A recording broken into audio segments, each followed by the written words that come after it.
Hello, everyone. I'm Brady Briggs of MyMMAnews.com. Joining me today is UFC lightweight prospect Devonte Smith, who just came off a second-round TKO victory this past weekend at UFC Vegas 18.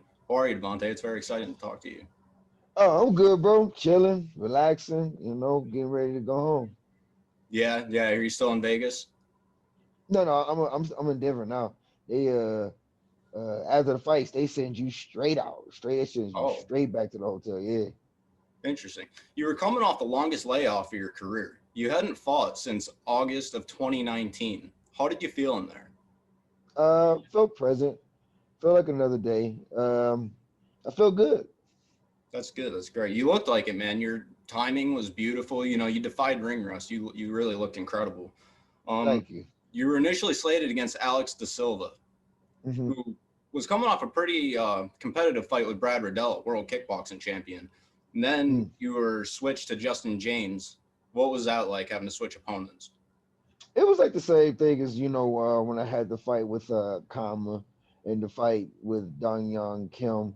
A lot of my fights tend to like not go all the way through. They always like change. So, Yeah. since I've been through the experience so many times, it's same thing. Sure. Now, one thing I found very interesting about this fight, Justin Jaynes had fought 5 times since you last fought, which Mm. was pretty insane. He'd gone 3-2 in that time, but he fought 5 times since then. How did you get adjusted inside there? I see. I looked at what he do. The things he does good well and things he does okay. But after a while, it was just like I said, just another day because short time. So yeah, I had to switch back to the original thought process, which is like it's a fight. You know, get in, get Sure. out, go home. Yeah, absolutely. You're now 11-2 with 10 knockouts. You keep knocking out guys that are more experienced than you, man. What do you attribute Yeah. that to? Just working, training, staying focused on my craft. And the funny thing is, I don't really be trying to. I just be fighting. I just stay focused on the win, and whatever happens, happens. I didn't think I was going to win the fight due to doctor stoppage. Yeah. Yeah, sure. I hear you there. You're 5'9" with a 76-inch reach. I'm sure that helps a lot. Yeah. You take advantage of these God-given gifts that you're given because a lot of people don't. You know, you'll see Mm. tall, lanky guys. They don't know how to use their range like that. They don't know how to turn their knuckles at just the right time and catch people at the end of their punches like you do. Mhm. Which coach has transformed you into, using that adequately? I've had a bunch of coaches that have helped me get to where I'm at. It's like it's a mixture. A lot of it is also experience and putting the time in myself. Because you could bring a horse to water, but you can't make it drink. And Sure. a lot of times, because I'm so, it's fighting is my passion. It's what I love to do. So I can be kind of boring to some people because I'll just be watching highlights, clips, tips, be outside trying it. I got one of those bobs in my room, There so you I'll go. just be laying down and I'm like, oh, I got an idea, and I'll just go try it out. So it's consistency. Yeah, you're 27 years old, so you should have at least 3 or 4 years, at least, until you're in your peak. And you have really good genetics, so I'd assume that it goes past that. But what do you expect out of your career Like before it's all said overall, and done? Yeah, before it's all said and done, what do you want to do?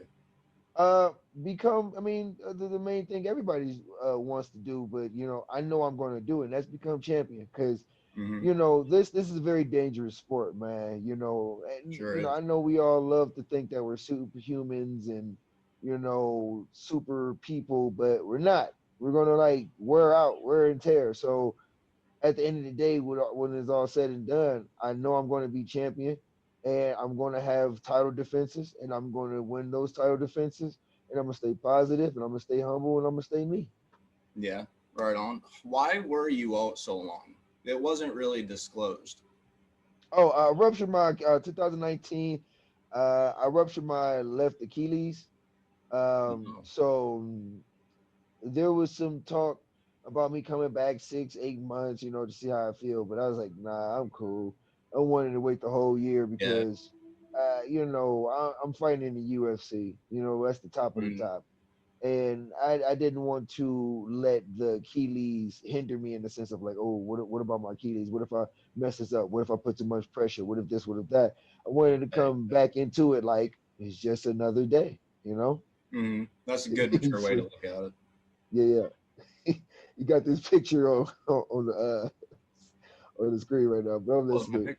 What happened, dude? You Man. good, man? Oh, well, I can't That do was, it. Um, let's see. What's next for you? Do you have any names in mind? And no, go do you ahead. have an idea when? Nope, don't have any names, don't have a set date. Truthfully, a lot of times what happens is like, my coaches and my manager be like, "Oh, we got another guy." And I'll be like, "All right, cool," and I just show up. Just to be real with you, I don't really, because at the moment none of these people matter, and in a respectful like manner. Mm-hmm. It don't matter until you start getting to the top 15, top 10. And right now, I'm still, in my opinion, still new to the UFC, and I'm just taking my time. I'm gonna get there, Yeah, It's sure. inevitable. But I don't really have a name. Nobody really interests me. I'm not even that type of person. Once I have somebody, I'll say something. But if I don't, hey, whoever they give me is like, all right, Yeah. cool. You just rather sign to fight whoever and get another beautiful performance out of it. Keep it moving. Absolutely. Who have you tried to mold yourself after as far as like fighting goes? Is there anybody that you take little things from and try and like make it your own? No, not necessarily, because it's so many people that I would like watch. So at the end of the day, I may take this and that from somebody, but I'm I mold myself into the better me. That's what I try to mold myself into, the better me. Sure, like Rory McDonald said when he was on the come up, he's not the next George St. Pierre, he's the first Rory McDonald. You're the first Devonte Smith. Exactly, exactly. Of course. Absolutely. Who are your main teammates at Factory X? You got Yusuf Zalal, my He's a dude good fighter. Markel. Yeah, he's really good. Um, Alex Hernandez, Chris Gutierrez, Jonathan Martinez, Austin, Dustin, Jacoby. Give me a second. Brandon Royval. Give me a second. Man, you got some really good names there. Right? Yes. Shoot. There's some more people. I'm trying to, because I don't feel like people coming after me. They're Yeah. like, you ain't say my name, bro. It's like, because it was on Jimmy on the spot. I don't just Cody, Josh Friend.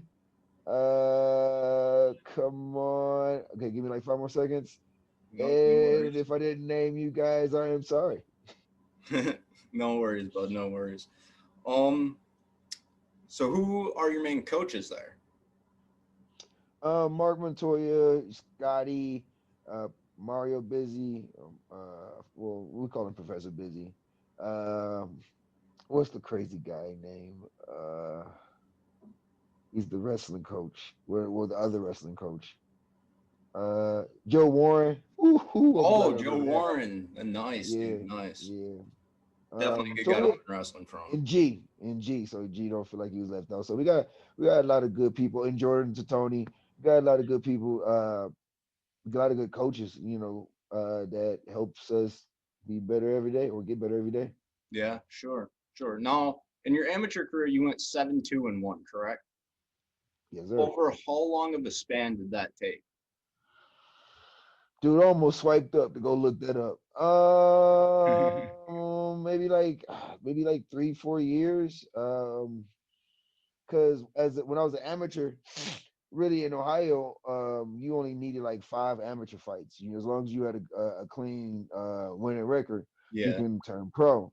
But while everybody was either trying to turn pro too soon or waiting too late, I wanted to wait until I felt like I knew I was ready. Where I felt like I went against the really good boxers, kickboxers, wrestlers, jujitsu, Hmm. mixed martial artists. I wanted to really be tested, you know, people who were bigger than me, ranked better than me. And once I felt like I was finally ready, I remember my last fight as an Emmy, it was for a belt. And once I won that, I'm like, yeah, I'm done fighting for free, y'all. So Yeah, you're ready. going pro. Absolutely. Do you see yourself being a lightweight your whole career? Yes, yes, I do. I Yeah. ain't going to 45 because I ain't about to kill myself, and I ain't going to 70 because I don't get that big. Say Yeah. like 75 is like my heaviest, you know. Oh yeah, 55 is your weight then for sure. Yeah, yeah, you know, and then the heaviest I've ever been is 178, and I didn't like how that looked. So I, cause I that looked like chubby fat. I don't like that. That's But now if I started, you know, as I get older and my genetics, like, oh, 20 extra pounds on you now. It's really nothing I can do, Yeah, but other than to go to 170. But I'm not about to kill myself sure. in either direction. If the UFC, there was a talk about this a couple years ago. It's kind of died down now, but the talk of changing welterweight to 75 and then having a weight class in between at 165. Do you think that would be Yeah, easier as it got I on later if they actually did yeah, do that? that would be cool. That'd be cool. I would love for that because then on the days where or the times that I will fight 165, I can like focus on bulking up or getting bigger, or I'll be able to eat more, and you know, so that'd be a cool Yeah, weight class for me too. for sure. Absolutely. You got any sponsors you want to shout out? Shoot, let me look. All right, cool. Okay, well, shout out Compex, Virus, Vital Minds, uh Onyx, uh oh my gosh, E to Evolve, Drink HRW, Ball Wash, Rich Grills. Um, I think that I think that's about I think that's about it. Yeah, Yeah. yeah, yeah. Okay. Yeah. I appreciate you, buddy. Thank you for coming on, and I hope to see you again really soon. Thank you, bro. I appreciate you having me. Yes, sir. Have a good one, buddy. You too.